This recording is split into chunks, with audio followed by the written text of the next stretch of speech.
So about 4 months after being benched and then released by Josh McDaniels in the Raiders front office, Derek Carr is finally breaking the silence on his feelings about leaving the Raiders. In an interview done with the Fresno Bee, Carr admitted he was upset with how his final season with the Raiders played out.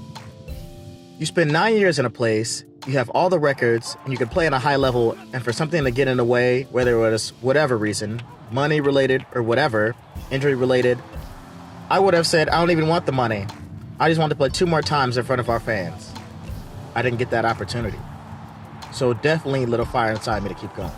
They asked him if he would have been okay coming back to the Raiders, even after being benched. And surprisingly, this is what he had to say. Once they made my wife cry, that was pretty much over. Once they made her cry, that was out. But the love for my teammates is what probably would have made me do it. But the way it worked out and the timing of things, it was time for me to move on. But who knows? You never know what will happen.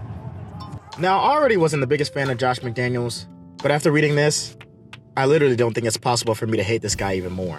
Even though DC had one of his worst seasons of his career last year, with a 61% completion percentage, an 86.3 passer rating, and a career-high 14 picks, he's also the franchise leader in passing yards, touchdowns, and second in wins with 63.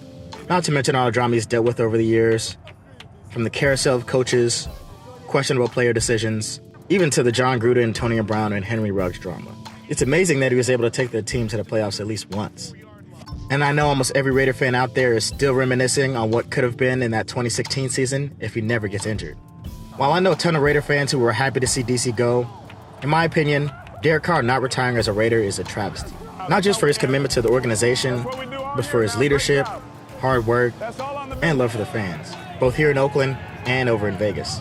With all the franchise records he holds, and spending the last 9 years dealing with the dysfunction of the Raiders front office, I completely understand him being happy somewhere else. Especially in New Orleans, where the fans seemingly have been real receptive of him. He says he still wishes the Raiders well, but right now, he's focused on his new home in New Orleans. I care about my old teammates, but for the time being, I'm just excited to be part of the Saints organization because they've won at a high level for a long time.